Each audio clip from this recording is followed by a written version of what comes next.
Welcome everyone to the ninth. Eh bien, bienvenue tout le monde à cette 9e rencontre de la série de séminaires du GTIC, intitulée La 8e vague, défis et prévisions pour un avenir incertain.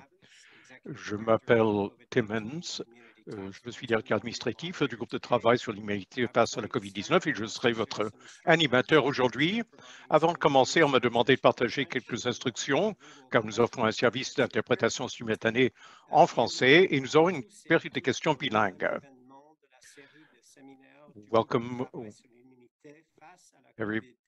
Mon nom, c'est Tim Evans, directeur administratif du groupe de travail. Je serai votre modérateur aujourd'hui. Avant de commencer, on m'a demandé de partager quelques instructions car nous offrons une traduction simultanée en français et nous aurons une période de questions et réponses bilingues. At the bottom of your Zoom screen, you will see an icon of a globe. Au bas de votre écran Zoom, vous verrez une icône sous forme de globe terrestre. Choisissez Off, vous êtes bilingue et vous souhaitez uniquement entendre le discours en direct. Les participants francophones devraient sélectionner l'option French pour écouter l'intégralité de l'événement en français. La présentation sera en anglais, mais la période de questions et de réponses sera en bilingue. Lorsque les questions seront posées en anglais, les panélistes répondront en français et vice-versa. Vous verrez l'icône d'une globe terrestre. Choisissez Off si vous êtes bilingue et que vous souhaitez uniquement entendre le discours en direct. Participants francophones, sélectionnez l'option French afin de pouvoir écouter l'intégralité de l'événement en français. La présentation serait en anglais, mais la période de questions et réponses sera bilingue. Lorsque des questions seront posées en français, nos panélistes répondront en français, si un panéliste francophone peut répondre à la question. Veuillez sélectionner votre langue préférée maintenant. Please go ahead and select your language preference now. S'il vous plaît, choisissez la langue que vous préférez maintenant.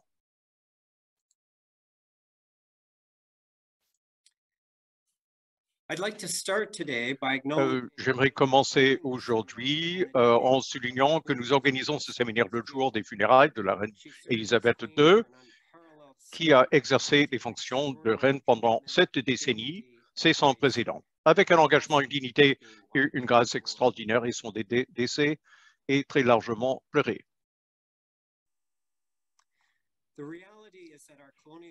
La réalité, c'est que notre passé colonial comprend également un héritage troublant en ce qui concerne les peuples autochtones du Canada. Nos panélistes aujourd'hui vivent et travaillent dans divers endroits dans la région de l'île de la Tortue, maintenant connue sous le nom de Canada. Plusieurs d'entre nous parlons de notre lieu de travail à l'Université McGill, qui se situe sur les terres qui ont longtemps servi de rassemblement et d'échange entre les peuples autochtones, les nations Haudenosaunee et Anishinaabe. Je tiens à remercier les divers peuples autochtones dont la présence marque ce territoire où des peuples du monde se réunissent aujourd'hui. Le groupe de travail sur l'immunité face à la COVID-19 a été créé par le gouvernement du Canada en avril 2022 avec le mandat de catalyser, soutenir, financer et harmoniser les connaissances sur l'humanité du SARS-CoV-2 afin d'éclairer les décideurs fédéraux, provinciaux et territoriaux dans leur effort pour protéger les Canadiens et limiter les répercussions de la pandémie de la COVID-19.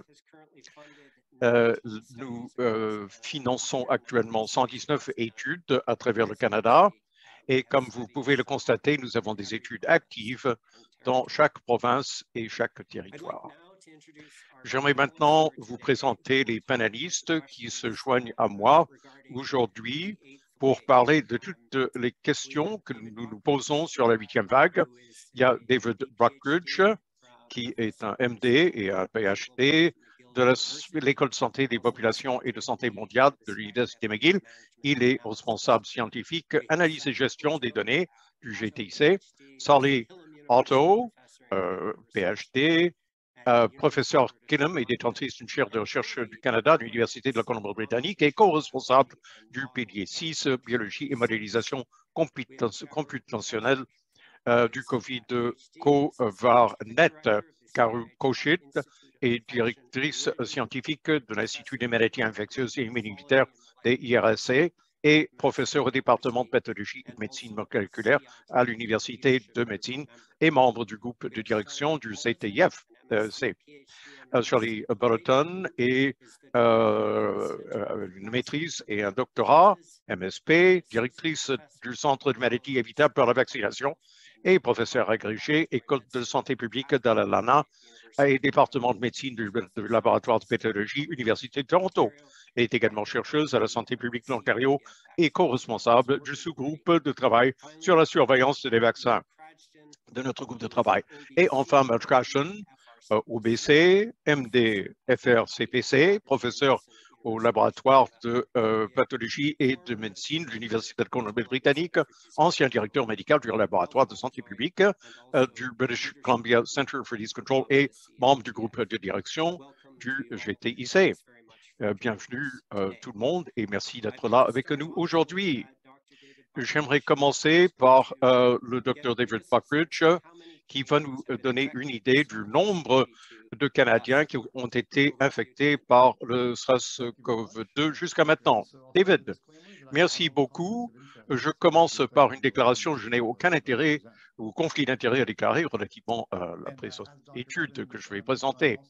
Comme l'a dit le Dr Evans, je suis à McGill, donc au même endroit, et je travaille sur des terres qui ont longtemps servi de lieu de rassemblement d'échange entre peuples autochtones, y compris les nations Wet'suwet'en et Anishinaabe, et je remercie les divers peuples autochtones dont la présence marque ce territoire où les peuples du monde se réunissent aujourd'hui. Alors, commençons par parler un peu du nombre de personnes qui ont pu être infectées pendant la vague Omicron. Bon, c'est la sérologie, en fait, les tests de laboratoire, des analyses sanguines pour déterminer ce qui est dans leur sang et voir si les anticorps qui sont là sont par infection ou infection antérieure. La pandémie au Canada et ailleurs, bon, en fait, on ne fait pas de tests sérologiques de laboratoire. On a des symptômes, on va dans on pense avoir le COVID, on fait un test PCR ou un test des antigènes, et ils peuvent ainsi voir que vous êtes récemment infecté. Mais pendant la période de l'Omicron, au début de 2022, il y a eu tellement de personnes qui étaient infectées que les mécanismes d'analyse étaient incapables de suffire à la demande. Et la sérologie, que j'ai mentionné, les études mentionnées que nous avons financées, comme l'a dit le Dr Evans, là, on recueille du sang et on teste pour les anticorps. Cela nous permet de voir mieux qui est infecté parce que ces tests de laboratoire traditionnels, ces systèmes ne suffisaient plus et il a fallu essayer de déterminer combien de personnes étaient infectées. Et les données de sérologie sont intéressantes parce qu'on peut regarder différents types d'anticorps dans le sang des gens pour savoir s'il s'agit d'un vaccin antérieur, donc la personne a été vaccinée, ou parce que la personne a été exposée à un virus et a été infectée. Ainsi, bon, les néocap qui nous montrent qu'il y a une infection antérieure et on peut voir les changements dans les anticorps dans un laps de temps relativement court et ça correspond au nombre de personnes récemment infectées. Et notre travail consiste à chercher à réunir les résultats de beaucoup d'études en les harmonisant. Et je vais pouvoir vous montrer certains points de données que nous avons obtenus. Chaque point ici est le résultat d'une étude individuelle mesurant les antigènes dans le corps de sang des gens. Au bas, vous voyez la date. À gauche, c'est le mois de janvier 2021 jusqu'à maintenant. À droite, complètement. En haut et en bas, à gauche, on voit la séroprévalence. C'est la proportion de gens dans les études, les différents points, qui ont eu ces anticorps qui montrait qu'il générait des anticorps à cause d'une infection antérieure. Ce qui est frappant, et je pense que vous serez d'accord, c'est le fait que ces chiffres sont très faibles à gauche. Dans la période delta ou pré-delta, le 30 juillet, il y a un an, en 2021, il y a une prévalence de 5,1%. Environ 5% des Canadiens avaient des signes d'une infection antérieure.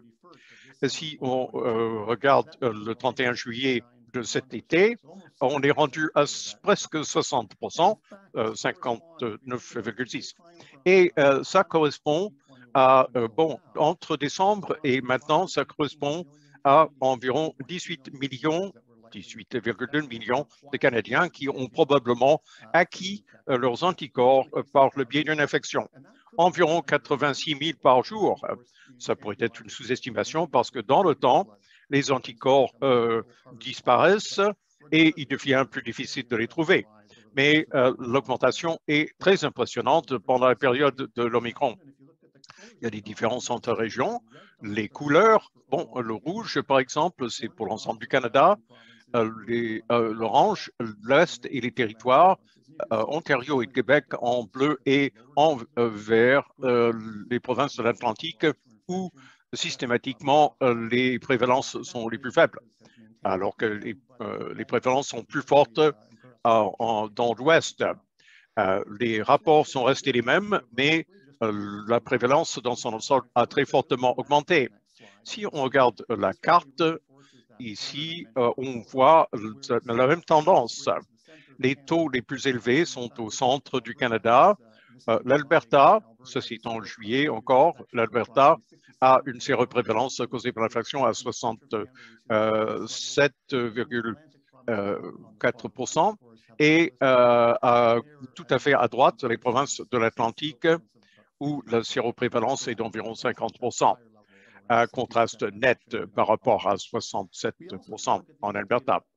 On peut aussi ventiler les données par groupe d'âge et ça ressemble pas mal à ce qu'on voyait un peu plus tôt. On a la séroprévalence et qui augmente, c'est l'axe à gauche, et on le ventile par âge moyen. Les groupes d'âge plus jeunes, tout au long de la pandémie, ont eu des niveaux plus élevés d'anticorps causés par une infection antérieure, alors que les Canadiens plus âgés ont des anticorps plus faibles en raison d'une infection. Si on regarde tout à fait à droite, d'ailleurs, par rapport à l'heure actuelle, les donneurs de sang au mois de juillet de cette année, de 17 à 24 ans, dont les donneurs de sang plus jeunes avaient une séroprévalence de 73%, assez élevée. Alors, si on regarde les donneurs de plus de 60 ans, c'est environ, ça baisse à 40%. Les jeunes ont donc des anticorps plus élevés, jusqu'à 70%, à cause d'une infection antérieure, et c'est plus près de 40% pour les donneurs d'âge plus avancé. Mais le message est le même dans toutes les régions du Canada, dans toutes les classes d'âge, les anticorps d'une infection antérieure ont augmenté très fortement pendant la période de l'Omicron. Ceci étant dit, je vais céder la parole au Dr. Evans. Merci beaucoup, David. Nous allons maintenant entendre le Dr. Sally.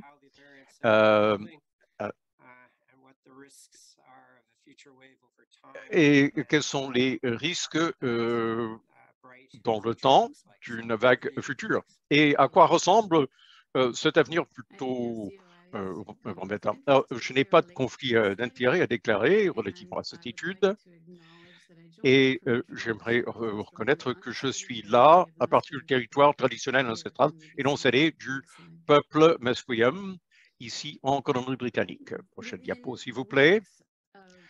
Dans les semaines qui ont suivi les premiers rapports en décembre 2019 en provenance de Wuhan, en Chine, les chercheurs sont mis à chercher des signatures dans les génomes du SARS-CoV-2 démontrant une adaptation aux humains.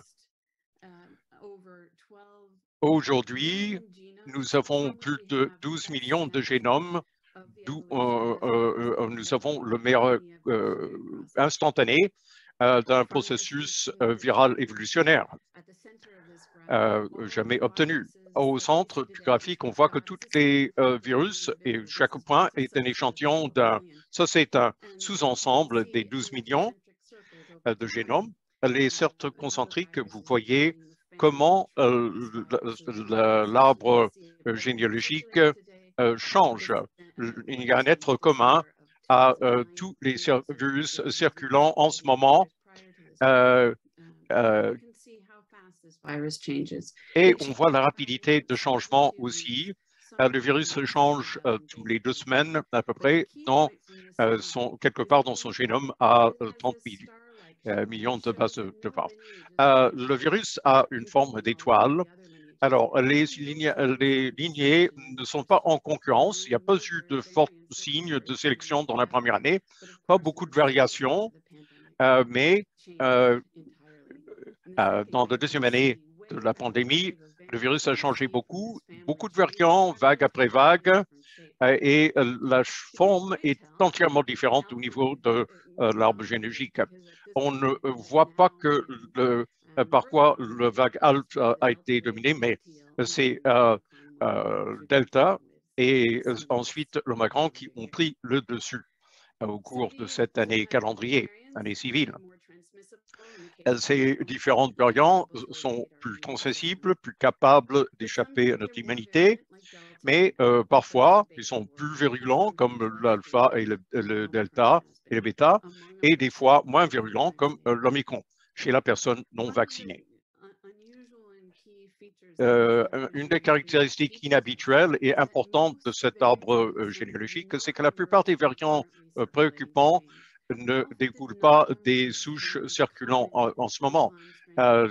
Alpha n'est pas sorti de la souche de Wuhan. Omicron n'est pas sorti de Delta. Les variants qu'on voit circuler déjà découlent de variants qui existaient déjà il y a un an. Et chez les personnes qui sont infectées de façon persistante, on voit des changements assez semblables parce que le virus essaie d'évoluer plus vite que le système immunitaire de la personne et change de façon qui sont très semblables aux variants préoccupants qui commencent à circuler au sein de la population dans son ensemble. Prochaine diapo, s'il vous plaît. Alors, je suis membre du CoVarnet.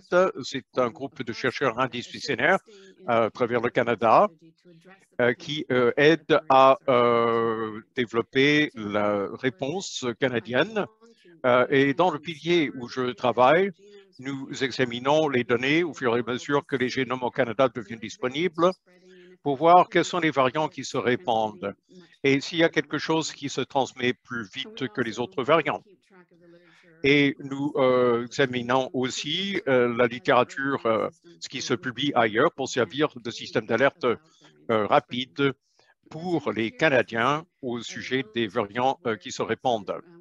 Bon, vous voyez une illustration de là où nous en sommes et le changement principal depuis l'été, c'est que la vague était dominée par la BA2, on ne voit pas ici. Maintenant, c'est le BA5 qui domine et dans les souches de BA5, je ne vous ai pas montré les différents types de graphiques, mais on ne voit pas de... Bon, il y a BA5.2 et 5 ont des avantages un peu. BA 5,6, une croissance légère, même chose pour le point 7, mais on ne voit pas de nouveaux variants majeurs à l'horizon en ce moment. Prochaine diapo, s'il vous plaît. L'autre chose qu'on peut tirer de ces changements évolutionnaires, c'est qu'on peut mieux comprendre ce qui se passe au niveau des vagues ici. Ce sont les 3 dernières vagues d'Omicron. On peut avoir l'impression que tout diminue dans le temps. Le BA1 diminue comme vague. Mais si on le combine avec ce qui se passe avec les variants, ce n'est pas vrai. le BA2 augmente alors que le BA1 diminue. Et le BA2 commence avec peu de virus, mais finit par dominer la vague et se répand. On l'a vu avec le BA2 qui sort d'en dessous de la vague de BA1. Et même chose avec le BA5 qui monte alors que les niveaux de BA2 diminuent. J'attire votre attention sur la BA5. Cette vague se prolonge au-delà de ce qui serait normalement attendu, pas à cause de nouveaux variants. On ne voit pas de nouveaux variants différents, mais on a l'impression que cette vague BA5 prolongée reflète une diminution de l'immunité, surtout l'immunité acquise en janvier et en février. Au début de cette année, pour la vague BA1 et les vaccinations qui ont eu lieu en début d'année. Prochaine diapo, s'il vous plaît. Bon, ce qui laisse bon, nous passons à un type de modélisation différente. Ici, vous voyez un graphique GTIC par groupe d'âge dans des couleurs différentes et des mois. On voit la concentration d'anticorps dans nos corps qui peuvent se lier au domaine récepteur du virus et le neutraliser. Donc, on voit à quel point l'anticorps, la quantité d'anticorps circulant dans notre sang qui peut nous protéger contre une infection au départ. Nous modélisons cela pour dire non seulement ce qui s'est passé depuis quelques mois, mais à l'avenir, quelle est la susceptibilité de la population canadienne dans les mois à venir. Ce graphique permet de voir quel est le degré de diminution. Bon, la diminution de l'immunité à la fin de la dernière année est visible, mais ensuite, il y a des augmentations assez par saut qui correspondent aux personnes vaccinées. Ça, on le sait déjà, mais si on décrit la distribution initiale et on estime le taux de diminution pour l'ensemble des gens qui ont été infectés et vaccinés chaque mois, on fait des rappels et ça nous permet de propager la distribution vers l'avant et estimer les risques d'une vague future. Je pense que cette approche est prometteuse au niveau de la transformation nomade. Jusqu'à maintenant, les modèles étaient centrés sur le nombre de personnes vaccinées ou s'ils ont été vaccinés. Mais tellement de personnes ont été infectées et nous ne savons pas qui a été infecté, qui ne l'a pas été. Ceci constitue une bonne façon de prédire où se dirige la pandémie du virus. Bon, on peut utiliser cette méthode pour déterminer la susceptibilité de la population dans le temps. C'est une susceptibilité moyenne par rapport au pré-Omicron. À la fin de l'année dernière, nous étions très susceptibles au BA1, mais BA2 a commencé à diminuer. Mais le BA2 pourrait encore se propager. Et en regardant l'avenir, les points creux, au-delà des données dont on dispose, notre susceptibilité est assez élevée pour nous permettre de prédire que le BA1 et 2 pourraient se répandre dans les mois à venir, à moins qu'il y ait des rappels qui réduisent la susceptibilité davantage. Bon, et si on ajoute la protection supplémentaire des rappels bivalents ou offerts par l'immunité hybride pour mieux reconnaître l'Omicron. Parce que jusqu'à maintenant, je parle de la distribution de la spicule et maintenant qu'il y a tellement de gens infectés par l'Omicron et avec les vaccins bivalents, l'immunité devrait être plus ciblée et plus forte contre l'ensemble des variants. On le voit ici qu'on n'a pas beaucoup de susceptibilité acquise où la susceptibilité rentre dans le domaine où on s'attend à ce que le BA5 continue à se propager, à moins que les taux de vaccination augmentent de façon importante, la prédiction même sans des variants c'est qu'il y aura des vagues dans les 3 à 4 mois à venir. Eh bien, merci beaucoup, Dr. Otto. Et le Dr. Kalchek va maintenant nous parler un peu de pourquoi il est si difficile de définir l'immunité. Merci beaucoup, Tim. Comme les autres, je n'ai pas de conflit d'intérêt déclaré par rapport à ce que je présente. J'aimerais commencer par reconnaître que je m'adresse à vous à partir du territoire traditionnel de la Confédération Haudenosaunee et la nation Anishinaabe, protégée par l'accord de la ceinture et du wampum, appelé bol à une seule cuillère. Le wampum renvoie au symbole de bol pour représenter le territoire et celui d'une seule cuillère pour représenter les peuples qui partagent les ressources et n'en tirent que ceux qui ont besoin. Donc, prochaine diapo. Parlons de l'immunité hybride et de ce que cela veut dire. J'aimerais commencer par dire que, j'aimerais vous rappeler que certains virus et les vaccins contre ces virus avec lesquels nous avons beaucoup d'expérience génèrent une immunité plus durable que d'autres. Il n'est pas surprenant que les vaccins contre la COVID, on essaie encore en train de comprendre où ils se situent dans ce règne. On parle ici de vaccins de l'enfance, on a reçu des doses de rappel, des vaccins comme pour le tétanos, la diphtérie. Il y a une immunité durable ici, la variole, c'est moyen, la coqueluche, aussi les oreillons, c'est à court terme. Au bas, vous pouvez voir VPH. Ça fait quelques décennies que nous l'avons. On ne sait pas qu'est-ce que sera à long terme. Jusqu'à présent, ça semble durer comme immunité. Alors, où s'insère la vaccination contre la COVID dans cette fourchette d'immunité? Voici diapo. On explique que le SARS-CoV-2 est un nouveau virus. On en apprend beaucoup sur l'immunité. Qu'est-ce que ça veut dire? Qu'est-ce que ça veut dire quand les gens sont infectés? Qu'est-ce qui arrive quand vous êtes vacciné, quand vous êtes vacciné, quand ensuite vous êtes infecté? Alors, voilà ce que l'on montre à l'écran. Il y a beaucoup de variabilité, car il y a beaucoup de variabilité dans tous ces scénarios, l'infection, la vaccination. En haut, vous pouvez voir l'immunité acquise par l'infection seulement. Qu'est-ce que cela veut dire sur l'axe des Y? C'est le temps depuis l'infection, ça va de 4 à plus de 12 mois. Et sur l'axe des X, vous voyez le nombre d'infections confirmées. Qu'est-ce que ça montre cela? Au fil du temps, combien de personnes vont être infectées si il y a eu infection? Vous pouvez voir que pour 4 mois et moins, très peu de personnes, moins de 10 moins de 10 personnes sur 100 000 jours, personnes sont infectées. Au-delà de 12 mois, ce chiffre commence à augmenter.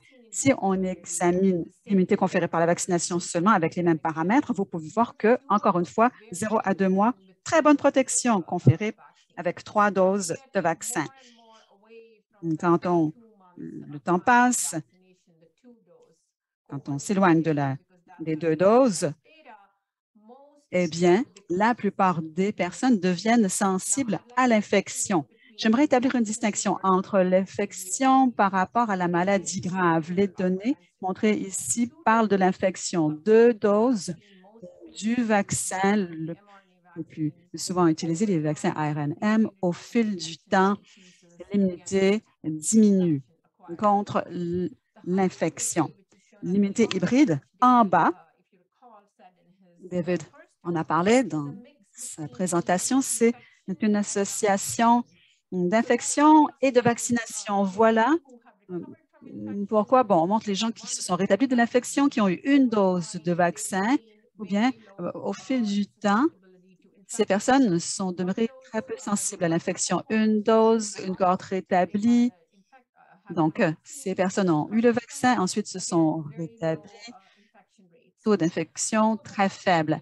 L'immunité hybride semble générer une réaction immunitaire très puissante. Toutefois, j'aimerais mettre en garde, les gens ne devraient pas tirer la conclusion que ça va d'être infecté. Rappelez-vous, la COVID est encore une infection dangereuse. Les gens qui ont une réaction inflammatoire pendant tout type d'événement peuvent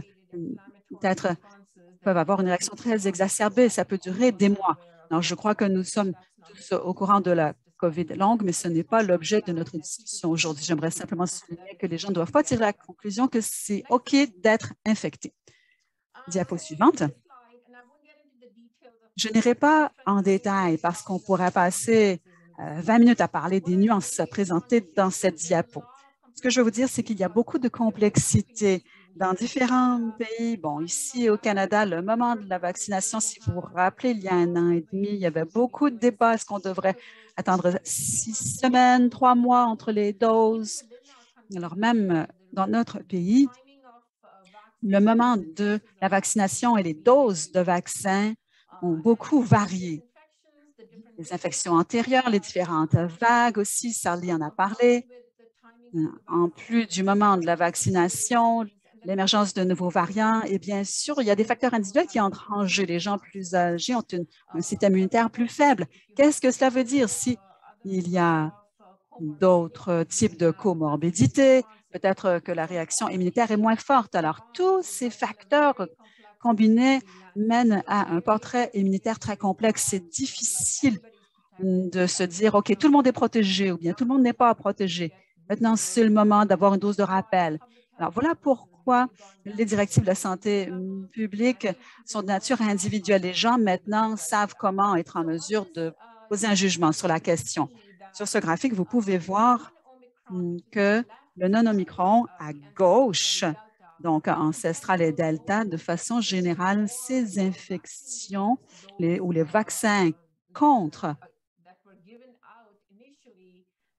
ces virus initialement confèrent une assez bonne protection contre ces variants non-omicron. Pour le variant Omicron qui a émergé au début de l'année, ça a changé la situation. Omicron comporte le plus grand nombre de mutations. Les vaccins qui ont été mis au point ne couvrent pas assez bien les gens contre Omicron. De façon générale, on va voir à droite, pour l'Omicron, la protection n'est même pas aussi bonne non plus avec l'infection. Même chose pour la vaccination, même la combinaison. Si vous avez l'Omicron, vous aurez une protection importante contre l'Omicron après l'infection, mais pas vraiment contre BA2 et BA4, BA5. Maintenant, il y a eu évolution, ils sont très différents. Alors, avoir une dose de rappel, c'est très important parce que peu importe le variant en circulation, de façon générale, les doses de rappel sont très bons pour protéger contre l'infection grave. Alors, il est donc difficile de prédire ce qui va arriver dans les vagues futures, comme Sally l'a mentionné, parce que ça dépend vraiment de ce qui se déroulera pour la campagne de vaccination. Alors, ces vaccins, c'est un premier essai. Ces vaccins ont été mis au point, ils travaillent bien. Maintenant, il faut commencer à décider qui reçoit quel vaccin, à quel intervalle et quel type de mesures à prendre dans l'avenir. Maintenant, il me reste quelques diapos pour examiner plus à fond l'immunologie. Peut-être que ça intéresse certains d'entre vous. L'immunité qui est suscitée par les variants de la COVID, eh bien, il y a tout un éventail d'immunité. Vous pouvez voir qu'il y a les réactions mémoire, qui sont les anticorps neutralisants. Il y a des lymphocytes B mémoire spécifiques, il y a des lymphocytes T, différents lymphocytes T, des cytokines, et tous ces éléments jouent un rôle très important dans la protection globale. Vous pouvez voir à l'écran que la réaction au vaccin ARNM dans les gens naïfs, qui par rapport aux gens qui ont été infectés par le passé, de façon générale, la ligne rouge est très élevée, alors que la ligne bleue monte et descend. Et ces fluctuations, bon, à droite, vous pouvez voir que c'est quand il y a une dose de rappel, la ligne bleue monte. Comme je l'ai dit précédemment, l'infection suivie par la vaccination semble conférer une immunité plus uniforme, plus cohérente. Pourquoi est-il important de définir l'immunité? À l'heure actuelle, nous savons, d'après ce qui s'est passé dans les dernières 2 années et demie, que les anticorps neutralisants ont une bonne corrélation avec la protection contre l'infection. Mais de façon générale, l'immunité conférée par lymphocytes joue un rôle très important dans la protection contre l'infection grave. Mais tout le reste entre, vous savez, on n'en connaît pas les nuances. Par exemple, l'immunité innée, est-ce que ça devrait être considéré? Il y a beaucoup de travaux qui sont faits en la matière qui démontrent que cela pourrait jouer un rôle important quant aux personnes qui sont susceptibles. L'immunité, médiation humorale, les anticorps, ce n'est pas uniforme. Il y a les anticorps neutralisants qui, comme je l'ai dit, préviennent l'infection. Il y a des anticorps non neutralisants qui ont d'autres facteurs de protection. Et ce qui est très important, c'est que la protection qui est conférée par l'entremise du sang plutôt que par les muqueuses, là où l'infection commence, joue un rôle. On met davantage l'accent sur l'établissement de vaccins où si les gens pouvaient générer de bons anticorps qui protègent aussi d'infection, alors nous pourrions arrêter la propagation de l'infection. Voilà pourquoi c'est très difficile de contrôler la COVID parce qu'il y a une propagation continue. Aussi, les lymphocytes dans les poumons confèrent une excellente protection contre la maladie grave. C'est ce que nous observons avec les vaccins. Les gens ont eu 2 ou 3 doses. Il y a une protection excellente contre la maladie grave. Et les vaccins et les doses de rappel confèrent une protection vigoureuse contre la maladie grave et le décès. Et l'affaiblissement de l'immunité continue à être un problème, particulièrement l'immunité. La médiation humorale qui continue à s'affaiblir, c'est une limitation importante. Voilà pourquoi maintenant, nous sommes à 2 doses de rappel et on envisage une 5e dose de rappel. Diapo suivante, la dernière. Alors, ce qui est aussi surprenant, on m'a demandé d'envisager ce qui avait été surprenant. Bien, la plus grande surprise, c'est qu'on s'est essayé et on a obtenu de très bons vaccins qui ont dépassé les attentes de pratiquement tout le monde. Et c'est ce que l'on peut voir. Tout et partout à gauche. On parle de l'efficacité de la vaccination des 3 vaccins les plus fréquents est très bonne. Mais au fil du temps, cela diminue. Peu importe le nombre de doses de rappel. Cela continue à être une préoccupation et l'émergence des variants, c'est l'autre surprise. Dans la première année, même les meilleurs virologues se disaient ce virus se mute lentement, ne pas s'en inquiéter. Puis finalement, la 2e année, tout cela a été mis de côté parce qu'il y a beaucoup d'évolution virale. À l'écran, sur le graphique, vous pouvez voir que chaque fois qu'on donne une dose de rappel, il y a une amélioration de la protection contre différents sous-variants. Mais selon le variant, on perd de l'efficacité. Le variant Omicron est de loin celui contre lequel on a le moins de protection d'après les virus qui sont en circulation à l'heure actuelle. Le vaccin bivalent, j'espère, offre une protection.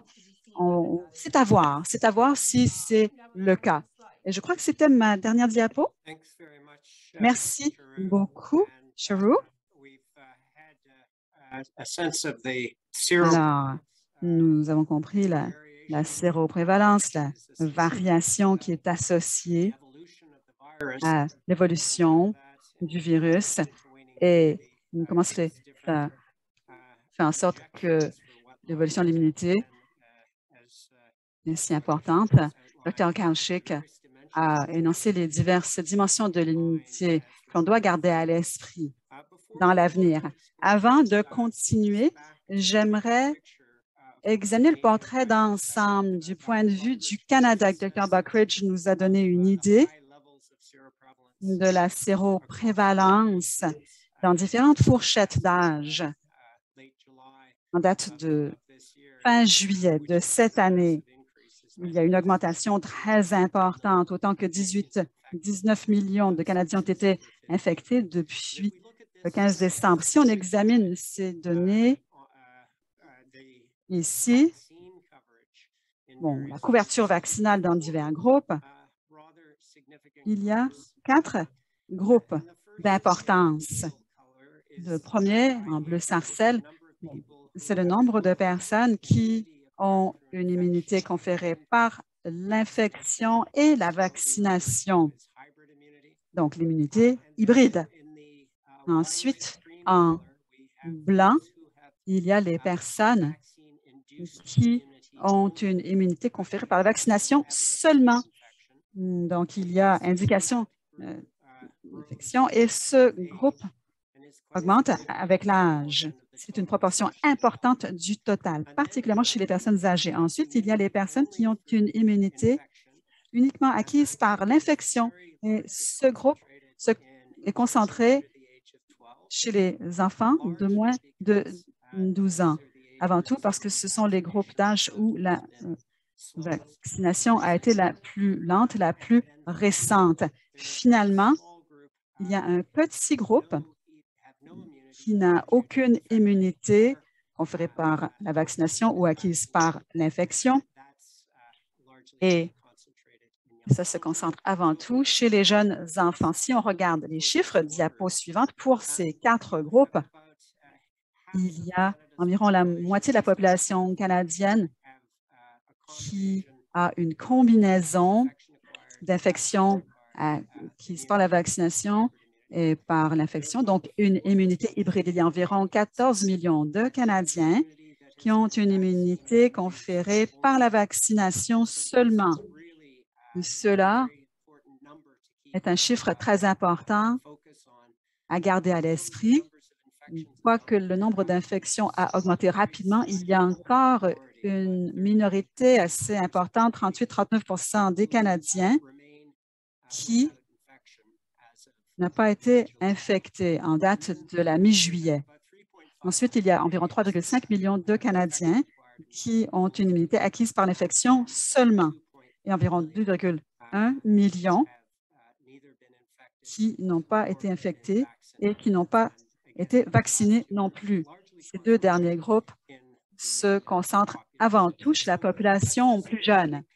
Alors voilà pour le portrait d'ensemble. Avant de passer à la présentation du Dr Balderton, elle va nous parler un peu des doses de rappel d'admissibilité aux vaccins, le nouveau vaccin bivalent. Dr Balderton, qu'est-ce que ça veut dire d'être à jour dans ces vaccins et quelles sont les perspectives des vaccins de prochaine génération? Merci beaucoup, Dr Evans. Avant de commencer, j'aimerais souligner que le Centre des maladies évitables dans la vaccination de l'Université de Toronto, où je travaille, est financé par des fonds d'exploitation de l'École de santé publique d'Alalana et des dons du secteur privé, ce qui inclut des fabricants de vaccins. Une série de processus de gouvernance est en place à l'école pour garantir l'autonomie du centre. Je tiens aussi à reconnaître le territoire où se trouve l'Université de Toronto. Alors, elle fait partie depuis des milliers d'années du territoire traditionnel des Huron-Wendat, de Seneca et de Mississauga de Credit. Aujourd'hui, ce rassemblement est encore le foyer de nombreux peuples autochtones de l'île de la Tortue. Nous sommes reconnaissants de pouvoir travailler sur ce territoire. Nous sommes à mi-parcours de la en septembre. On est au jour 1000 de cette pandémie qui a eu des effets dévastateurs sur nous en termes d'individus et de société. Quoique ce n'est pas encore fini, nous sommes sans contredit en meilleure posture qu'au début de la pandémie, même encore en meilleure posture que dans les vagues précédentes, grâce aux percées scientifiques réalisées dans plusieurs domaines, spécifiquement en ce qui concerne la vaccination. Alors, je voulais prendre un moment pour rendre hommage à cet état de fait. Les cas de pneumonie avec une cause inconnue ont commencé à être signalés à la toute fin de 2019. 3 semaines et demie plus tard, les agents de santé publique à tous les paliers au Canada était en état de préparation pour une pandémie. C'est là où le Canada a signalé son premier cas à la fin janvier à Toronto. 11 mois plus tard, les vaccins ont été conçus, mis à l'essai pour leur innocuité et efficacité et ont commencé à être administrés au Canada. La photo que vous voyez à l'écran, c'est une des premières expéditions qui est arrivée, le vaccin Pfizer-BioNTech au Canada. Après un premier déploiement réussi de vaccins aux ados, aux adultes 11 mois plus tard, les vaccins ont été approuvés pour les enfants en novembre 2021. Les travaux ont été publiés récemment dans The Lancet Infectious Diseases qui ont estimé que dans la première année du vaccin pour la COVID était disponible, donc de décembre 2020 jusqu'à décembre 2021, le vaccin a prévenu près de 20 millions de décès à l'échelle mondiale, environ 310 000 vies au Canada. Alors, sans contredit, les vaccins ont joué un rôle considérable dans cette pandémie. Il y a quelques semaines de cela, un vaccin ARNM a été approuvé pour le variant Omicron et la souche ancestrale. Maintenant, nous pouvons utiliser cette nouvelle formulation comme dose de rappel chez l'adulte.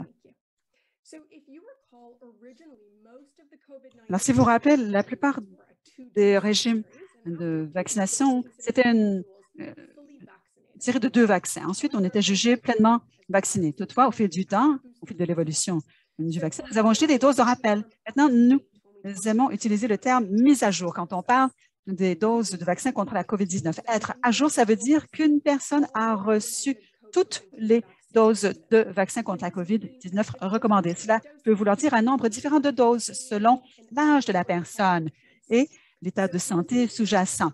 À l'aide de cette expression « à jour », ça nous donne un peu plus de souplesse pour reconnaître qu'actuellement, le nombre de doses recommandées varie selon les personnes et cela évoluera probablement encore davantage au fil du temps.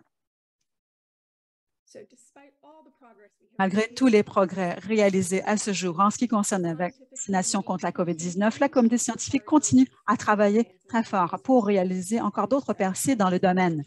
Comme il a été mentionné précédemment, le premier vaccin bivalent ARNM a été approuvé au Canada il y a quelques semaines. Le terme bivalent indique que le vaccin cible 2 types différents de SARS-CoV-2, la souche d'origine, et le variant Omicron.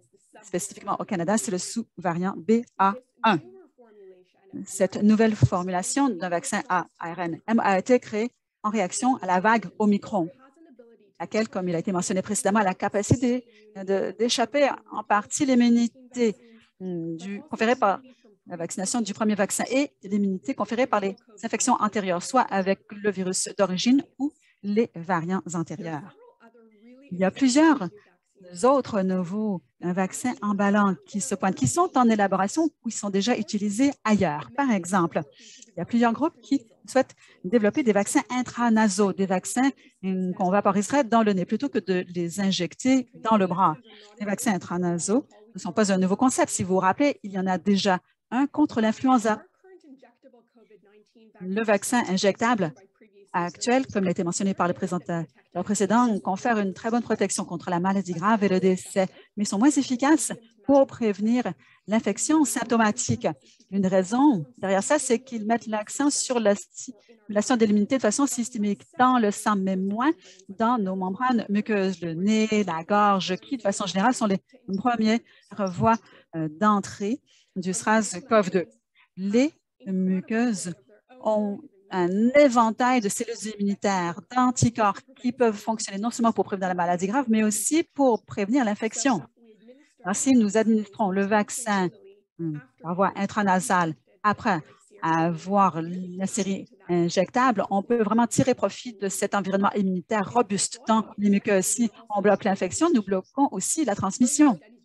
Des études précoces sur les vaccins intranasaux contre la COVID-19 démontrent qu'ils peuvent être efficaces pour stimuler une réponse immunitaire dans le sang et dans la muqueuse des voies respiratoires supérieures. En fait, 2 vaccins intranasaux récemment ont été approuvés dans d'autres pays, en Chine et en Inde.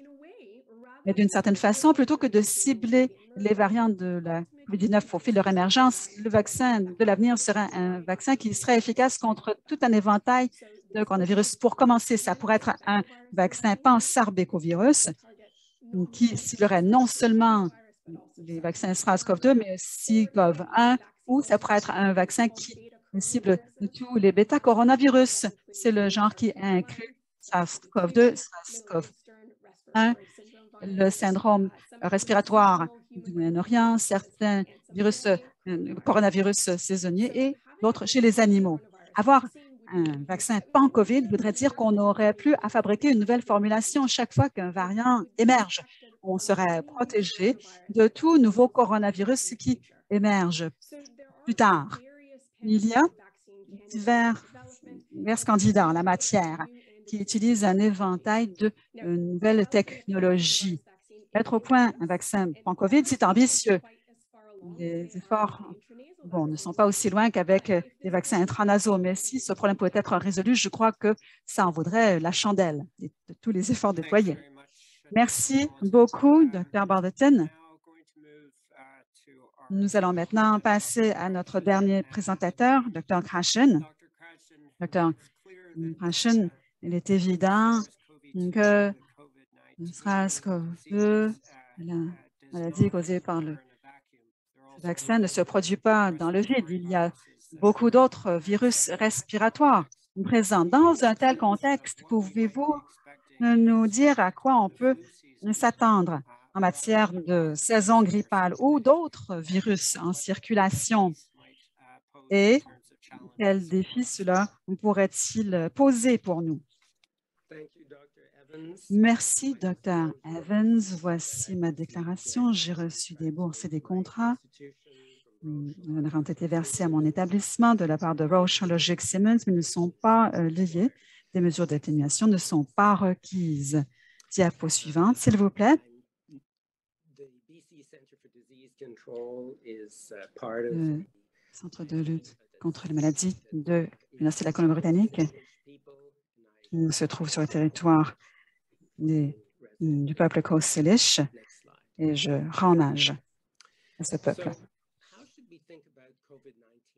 Alors, comment devrait-on voir la COVID-19 à l'heure actuelle? D'après tout ce que vous avez entendu, c'est que avec le vaccin, l'infection transforme le SARS-CoV-2 en un virus respiratoire endémique gérable. Je crois que le temps est venu de revenir à la normale. Au sein de la population traumatisée, aussi le système de santé traumatisé, la normale, ce n'est pas l'absence de risque. Mais avec l'immunité hybride et les vaccins, les risques sont similaires à ceux de l'influenza. Bon, il n'est pas bon de se concentrer seulement sur la morbidité et la mortalité liée à la COVID-19, car les interventions pour protéger les Canadiens plus âgés ont coûté très cher aux jeunes. Et puis, il n'est pas question de prévenir toutes les infections, mais comme il a été souligné par d'autres, c'est une question d'éviter la maladie grave et de préserver le système de santé qui, on l'admettra tous, c'était déjà fragile avant la pandémie. Diapositive suivante. Alors, quels sont les défis que posent les autres virus respiratoires saisonniers? En raison des mesures de lutte contre la COVID-19, l'activité saisonnière normale de la grippe, du virus respiratoire syncytial et d'autres virus respiratoires a été perturbée. Avec la reprise de la vie en société, ces virus reviendront, mais seront moins prévisibles. Non pas qu'il ait déjà pleinement été, il n'était pas pleinement prévisible. Une chose sur laquelle j'aimerais vous mettre en garde, la vie humaine dans des bulles microbiennes, dans des bulles sans microbes, provoque d'autres risques inconnus. La notion qu'on peut toujours se protéger de ces virus et avoir un système immunitaire toujours efficace, c'est tout un défi. Selon les leçons tirées de l'hémisphère sud, l'Australie, la Nouvelle-Zélande, la grippe, le VRS et les autres infections respiratoires vont revenir. Et ça peut être assez dur. Diapositive suivante, à quoi s'attend-on en termes de saison grippale et quelles en seront les répercussions? Le cas échéant, nous avons connu une vague de SARS-CoV-2 très longue au fil de l'été. Comme il a été mentionné, cette vague a donné lieu à une immunité hybride massive dans la population générale, mais moindre chez les personnes âgées qui sont ciblées pour recevoir d'autres vaccins, y compris les vaccins bivalents. Ce phénomène suggérait que l'automne sera probablement plus calme sur le plan de la COVID-19, avec une périodicité de 3 mois, à peu près comme il a été commenté. Et au début de l'hiver, ça pourrait être plus différent. Je crois que le défi qui nous attend, c'est qu'il faut se préparer à une saison grippale intense et atténuée par la vaccination. Parfois, quand on a de faibles niveaux d'influenza en circulation, il est difficile de faire correspondre le vaccin aux souches en circulation. Quelles mesures devrait-on prendre? Eh bien, il faut continuer de faire preuve de prudence, la distanciation, le port du masque, l'évitement des lieux confinés, se laver les mains, ça fonctionne pour tous les virus respiratoires. Alors, l'idée qu'on devrait utiliser ces outils avec des mesures sanitaires plus larges, comme le confinement, les fermetures, le couvre-feu, ben, écoutez, ça fonctionne aussi pour la grippe et le VRS, mais tout cela a un prix.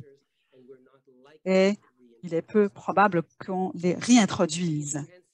Même si l'intensité de ces virus n'est pas particulièrement dramatique ou que ça frappe à des moments différents, il faut en évaluer les effets compte tenu du système de santé fragile.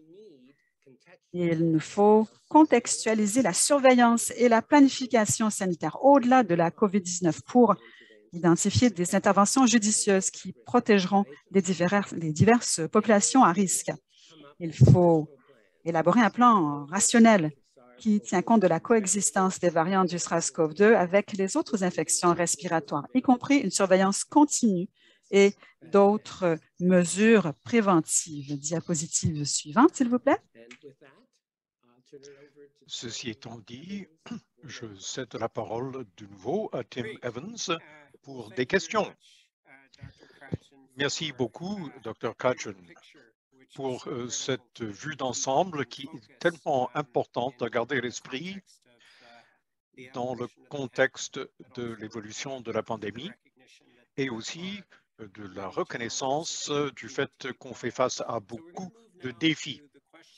Nous allons passer maintenant aux questions du public. Je vais commencer par demander à Drew ou à Sally de nous donner une idée des questions pour savoir si le COVID est endémique au Canada en ce moment. Je pourrais peut-être commencer et Sally peut donner son point de vue. Il y a une chose qui est certaine, la COVID ne s'en va pas. Elle s'est établie dans la population humaine.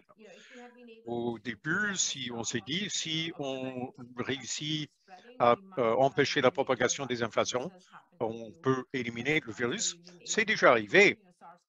Le SARS-CoV-1, par exemple, est un exemple. Le virus a été éliminé sans qu'un réservoir s'établisse. La COVID-19 est là pour durer et est endémique dans presque tous les pays du monde, je dirais. Le virus continue à évoluer. Alors, pour savoir quelle sera la forme de l'endémicité, on ne peut pas le savoir. Mais pour savoir si on va éliminer le virus ou si le virus est là pour rester, la réponse est que le virus est là pour durer, pour rester. Oui, je suis tout à fait d'accord, Giroux. On parle d'endémique, comme la grippe. Ce serait le cas si la raison pour laquelle on a de nouvelles vagues de la COVID, parce que l'immunité s'est affaiblie et qu'on rentre à l'intérieur. C'est pour ça qu'on a des saisons grippales.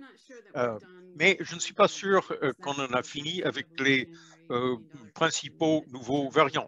C'est la question d'1 million de dollars posée par Shelley avant l'arrivée de Nelson à l'horizon.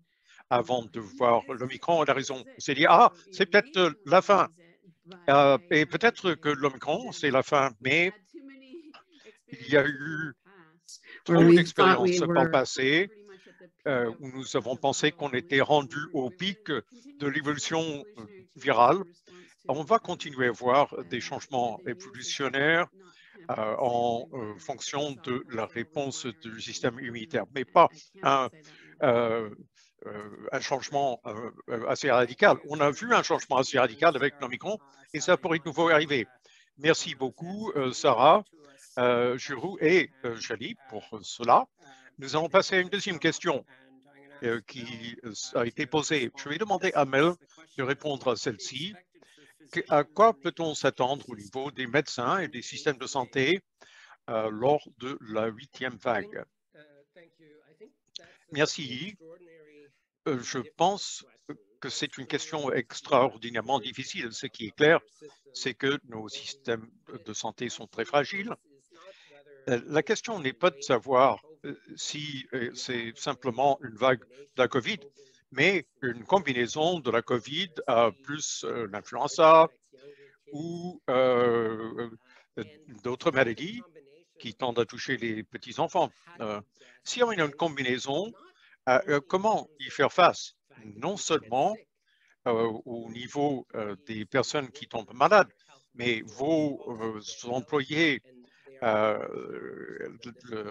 population active tombe malade et ils ont du mal à offrir les services dont on a besoin.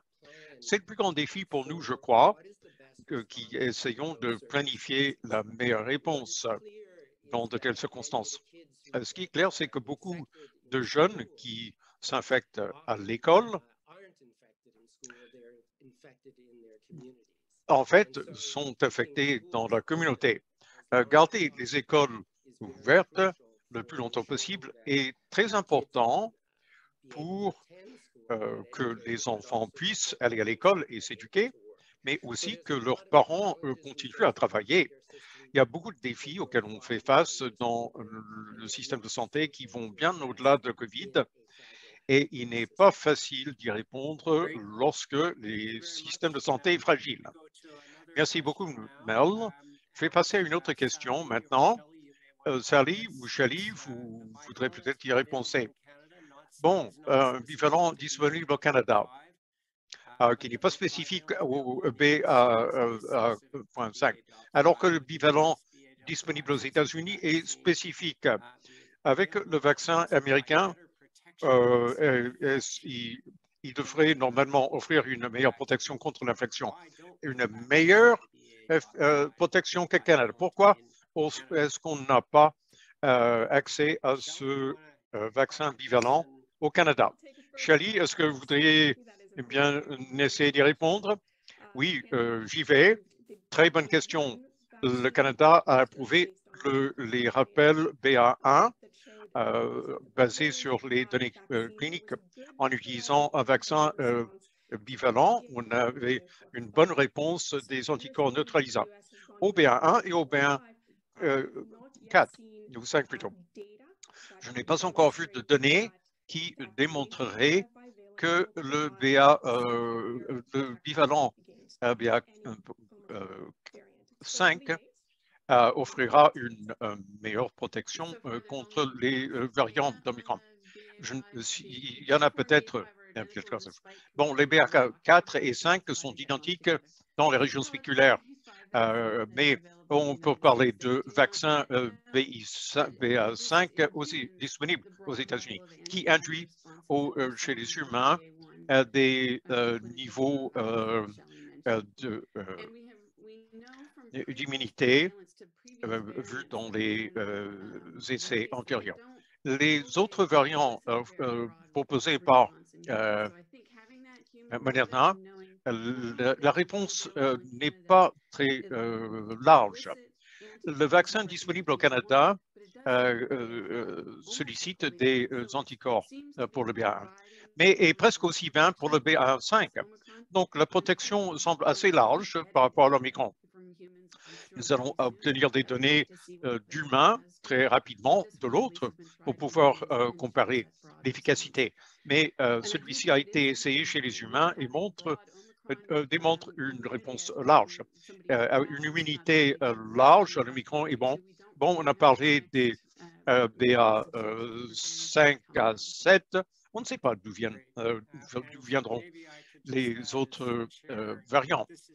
Bien, et en tant que président, je devrais peut-être mentionner que c'est une des raisons pour lesquelles il est très important de continuer à surveiller l'efficacité de ces nouveaux vaccins au fur et à mesure de leur introduction, en reconnaissant que les données qui ont conduit à leur approbation ne nous donnent pas d'informations sur leurs impacts sur l'infection.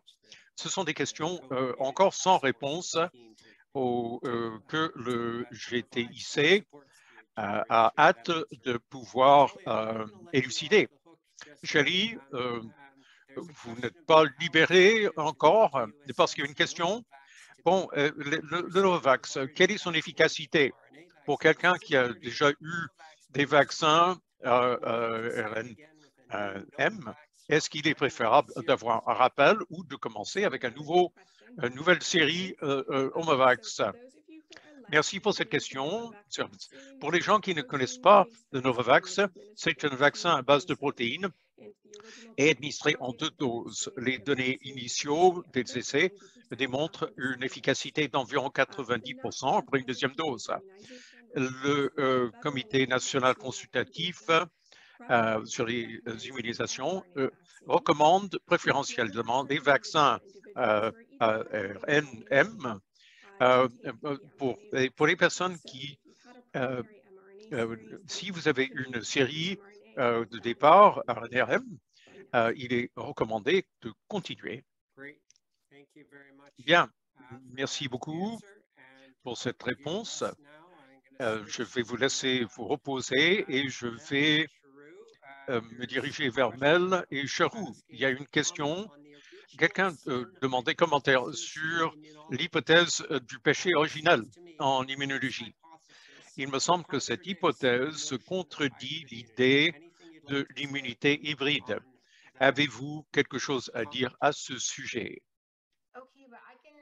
Bon, oui, Mel et moi avons longuement discuté de la question. Je vais m'avancer en premier. L'hypothèse du péché original ou l'idée de l'empreinte immunitaire qui utilise de façon synonyme, ce concept n'est pas simple. C'est un sujet de recherche qui se poursuit, y compris chez les immunologues.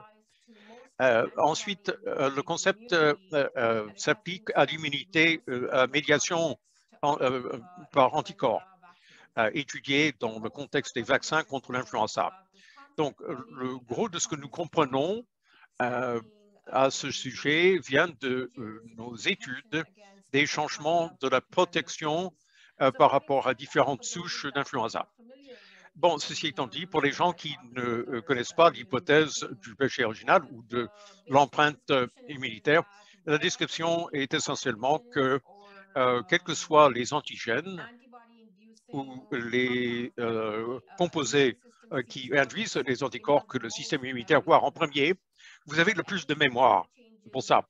Et tout autre changement que vous apportez à l'antigène n'a pas beaucoup d'effet parce que, bon, je peux vous expliquer les tenants et aboutissants immunologiques, mais essentiellement, le système immunitaire voit les antigènes par petits bouts, et si la plupart de ces petits bouts sont couverts, chaque fois que vous présentez quelque chose de légèrement différent, c'est essentiellement l'ensemble des autres petits bouts ensemble qui vont être augmentés et pas le petit changement. Bon, c'est ça le contexte. Nous aimerions voir une grande augmentation par le vaccin bivalent où il y a une légère augmentation dans les niveaux d'anticorps, mais potentiellement on pourrait l'avoir avec les vaccins qu'on a déjà. Alors, bon, ensuite, il ne s'agit pas seulement de vaccins où le mécanisme de l'empreinte immunitaire s'appliquerait le plus. L'immunité hybride concerne, est-ce que vous voyez l'ensemble du virus ou seulement la spicule visée par le vaccin? Deux choses différentes parce que le virus contient tout et c'est un peu comme est-ce que c'est un morceau de la tarte ou toute la tarte? Le virus, c'est toute la tarte et le virus vise plutôt le morceau. Si vous voyez l'ensemble du virus, on a des cellules qui vont être augmentées par le vaccin basé sur le spicule. Mais il y a tellement de combinaisons et de permutations que ça s'applique difficilement au niveau populationnel. à quoi ça va ressembler finalement.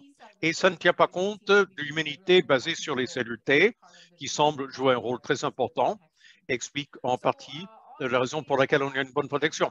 Tout ceci pour dire que de complexe appliqué à une situation très complexe. Tirer des conclusions générales et essayer de trouver des réponses simples, je ne suis pas du tout habilité à le faire. Je pense qu'on n'en soit pas là. Mel, je pense que vous avez déjà très bien expliqué les choses. Je dirais la chose différemment parce que le processus est tellement complexe. Ma façon de voir, de façon un peu simpliste, c'est que la réponse immunitaire priorise toujours ce que le corps a vu entièrement. Alors, si vous apportez de petits changements, votre corps va donner la priorité à ce qu'elle a déjà vu par le passé, et ça pourrait avoir un impact négatif. Mais ce n'est pas clair que c'est ça qui est en train de se passer avec les vaccins actuels. Ce qui est clair, c'est qu'avec les vaccins bivalents, on induit quand même une bonne réponse immunologique à ce nouveau variant. On peut discuter pour Moderna par rapport à Pfizer. Il est important aussi de comprendre que les vaccins sont basés essentiellement sur les spicules. Et ce que Jour dit, quand on est infecté, on crée une réponse immunitaire, pas seulement à la spicule, mais aux autres parties du virus qui lui permettent de se reproduire. Il est important de se rendre compte qu'avec l'infection en combinaison avec la vaccination vous protège contre une maladie grave par des mécanismes immunologiques ou par une réponse cellulaire à médiation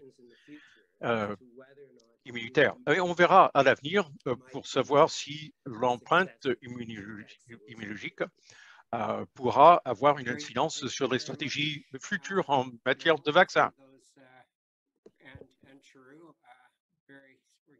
Merci beaucoup, Mel. Merci beaucoup, Cheryl. Nous attaquons à des détails de l'immunologie. Alors, tous ceux qui écoutent auront un certificat en immunologie sans... Alors, il y a plein de questions. Merci beaucoup de ces questions. Vous continuez à nous les envoyer. Alors, Dr. Otto, vous avez mentionné qu'il y a des personnes qui ont des infections persistantes, qui persistent pour plus d'1 an. Pourriez-vous élaborer comment faire une différence entre une infection active persistante et un vaccin qui ne fonctionne plus, qui ont des symptômes persistants? Eh bien, nous avons de très bonnes études de cas de personnes que l'on a suivies pendant des mois ou plus d'1 an. Et les échantillons viraux ont été prélevés et séquencés. On peut voir qu'ils n'ont pas été réinfectés parce que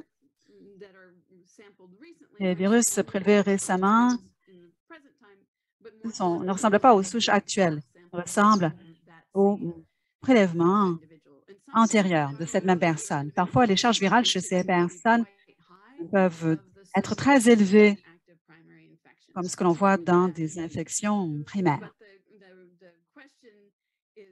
La question est judicieuse car je suis certaine qu'il y a beaucoup d'infections persistantes où le virus ne sortira plus jamais de l'organisme de la personne.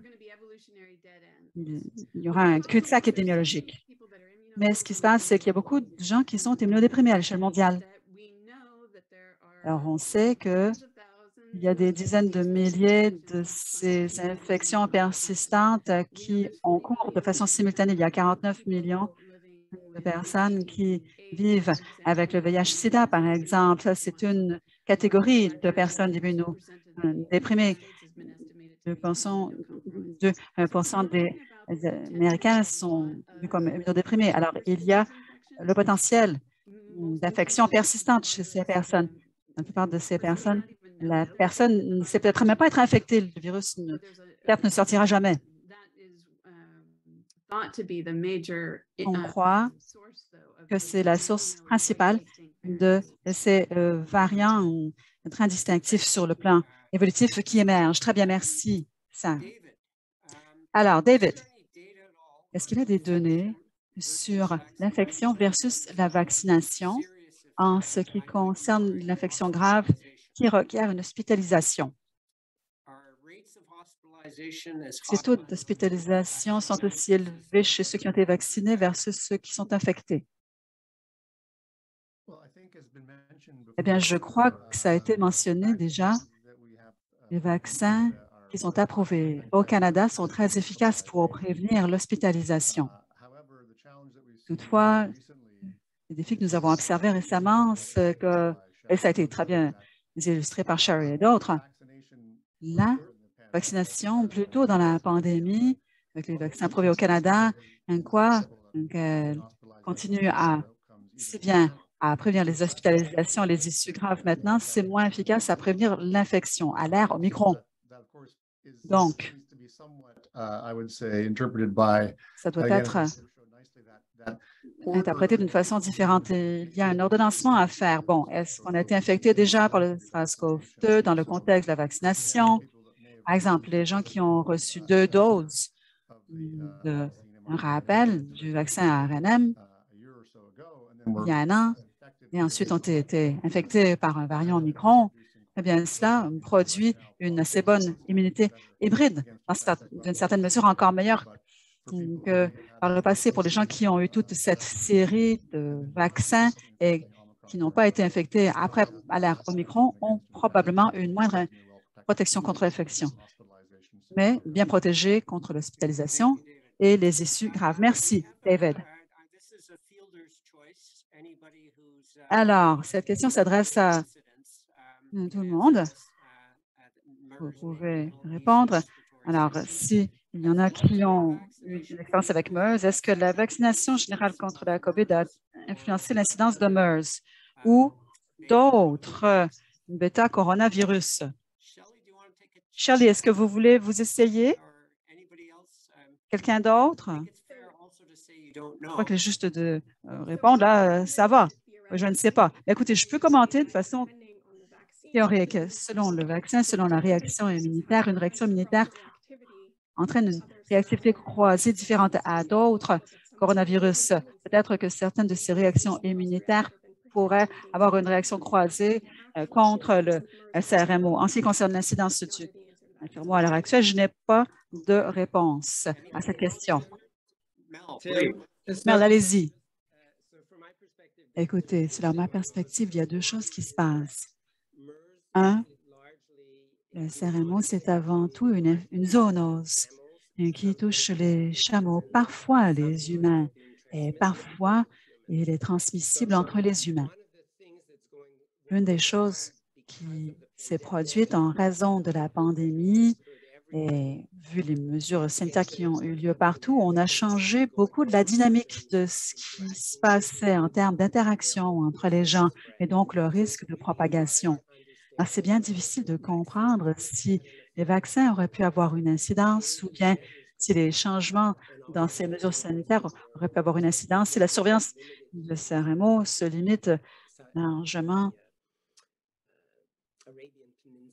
à la péninsule arabe. Alors, c'est vraiment très difficile de répondre à cette question.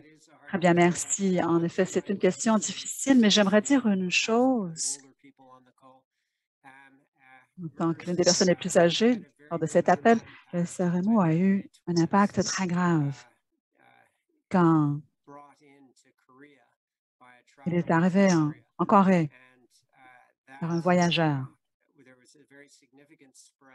Il y a eu une propagation importante en Corée du Sud et cela a mené à beaucoup de complications, de conséquences.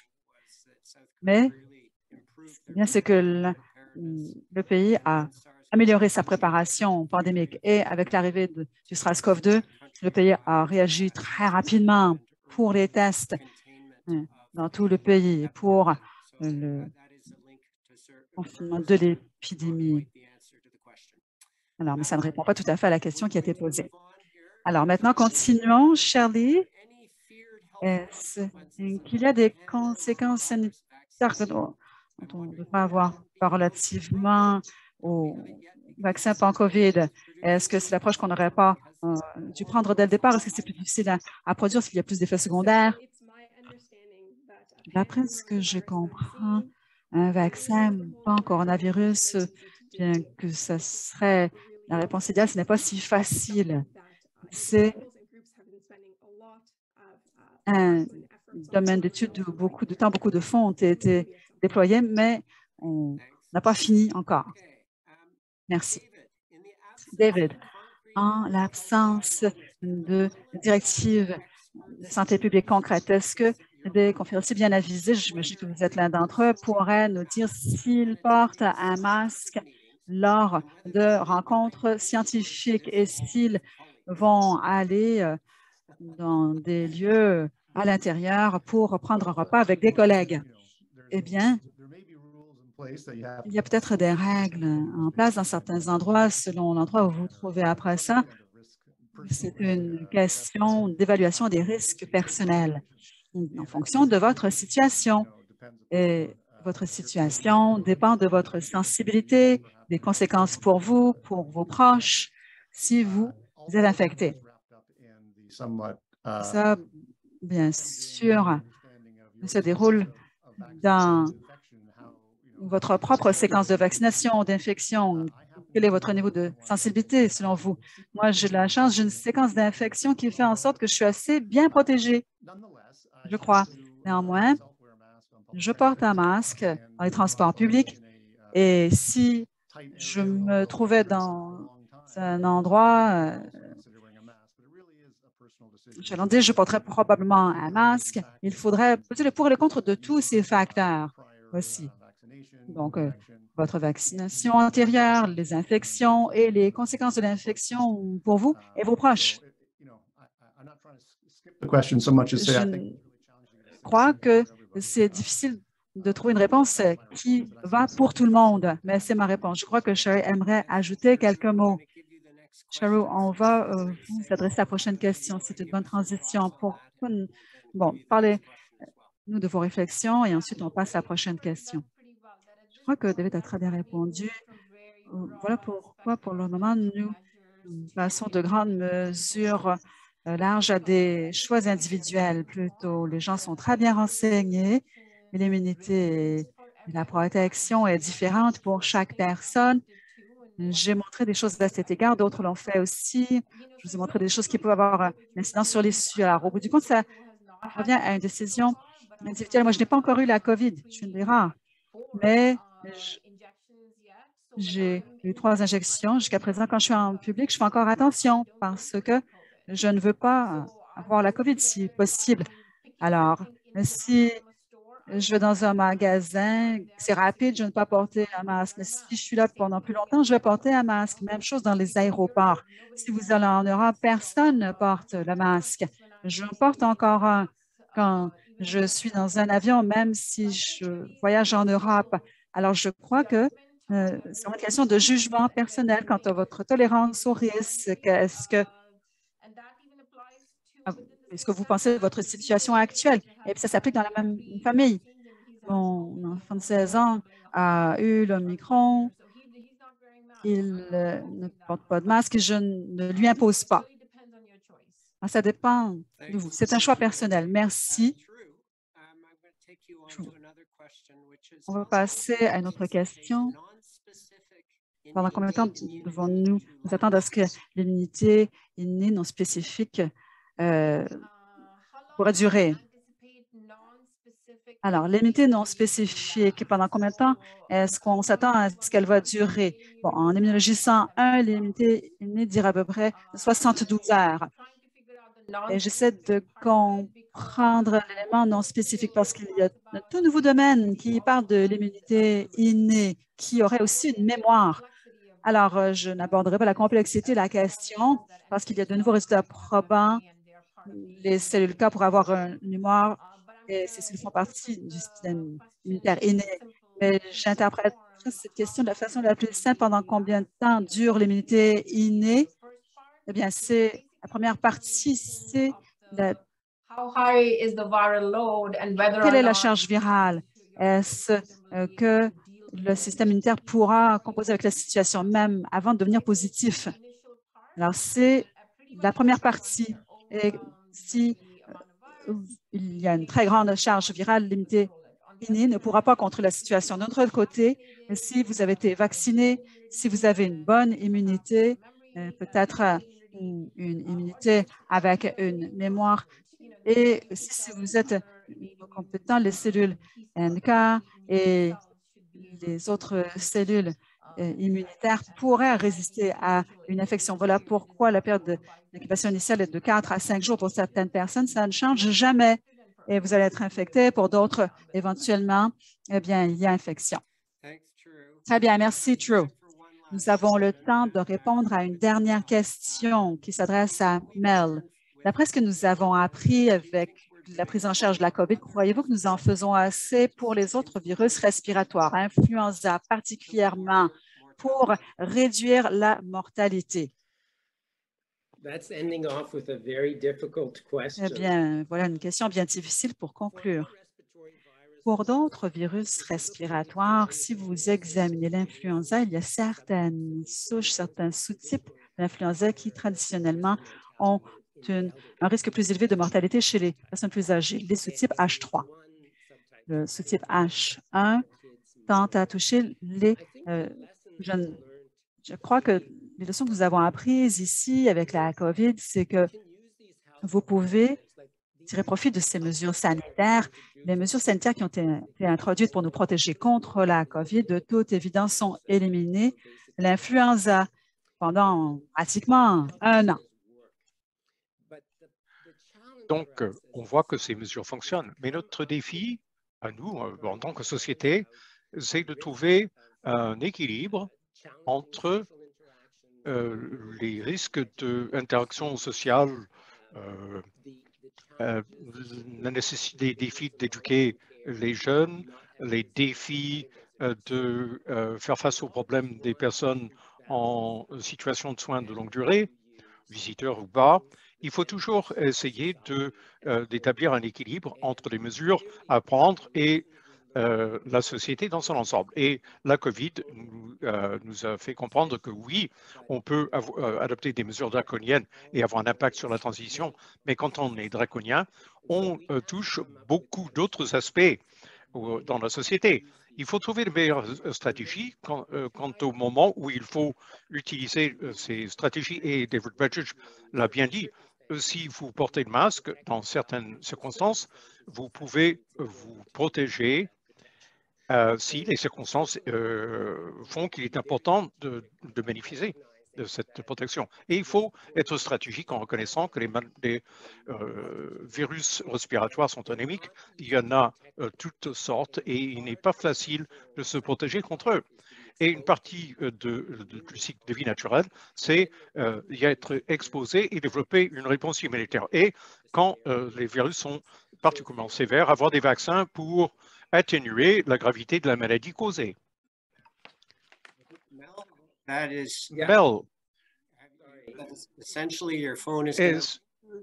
c'est votre téléphone qui allait sonner? Eh oui, excusez-moi. Bon.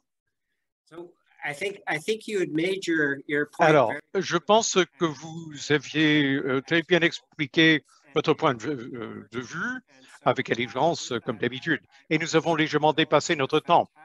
J'aimerais dire que ça a été un formidable échange de connaissances. Hélas, il faut passer à autre chose.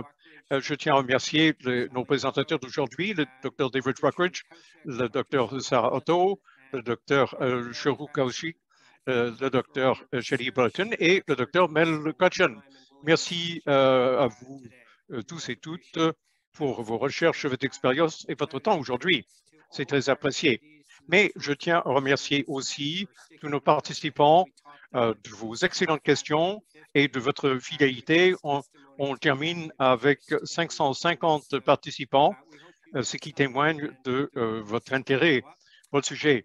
Nous allons préparer un résumé. Vous en êtes informés avec cette diapo. Le résumé sera disponible sur notre site web.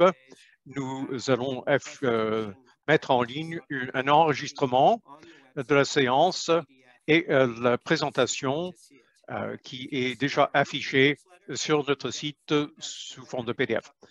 Si vous recevez notre bulletin d'information hebdomadaire, vous serez informé de la date à laquelle tout sera affiché sur le site. Si vous ne recevez pas de bulletin, inscrivez-vous en bas de notre page d'accueil.